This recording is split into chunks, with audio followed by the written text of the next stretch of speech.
જય દ્વારકાધીશ. કેમ છો બધા? મજામાં? તો સાંજના મિની વ્લોગમાં બધાનું હાર્દિક સ્વાગત છે. આજે અમે બનાવ્યું છે શું કોબીનું શાક, ભાખરી, ગરમા ગરમ કેસરનો રસ છે, કેસર કેરીનો રસ છે, સાથે અથાણું છે. કેવા મેથીના વઘારેલા મરચા એવું કહેવાનું. આવી જાવ બધા કેસર કેરીનો રસ ખાવા. હમણાં ઢોળત ને મને ખબર જ હતી. સવારે નક્કી કર્યું હતું જે વહેલા આવે ને રસોઈ બનાવવાની દઈને હું જ આવી.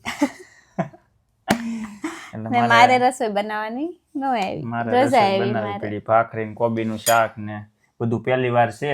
યુટ્યુબ જિંદાબાદ. યુટ્યુબમાં જોઈ લઉં. આજ યુટ્યુબમાં નથી જોયું. લગભગ તો બધી સબ્જીનો વઘાર સેમ જ હોય. એ કોમેન્ટ શું આવી ન્યુ યર વાળા બ્લોગમાં ખબર કે તમે પાપડ ભૂલી ગયા.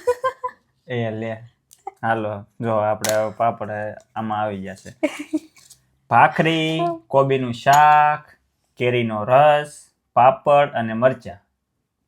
આવી જાવ બધા વાળો કરવા. અને મીઠું તો મારે લેતો જ આવું કેમ કે ઓછું પડે ને. તો મળીએ આપણે નેક્સ્ટ વિડીયોમાં. જય દ્વારકાધીશ.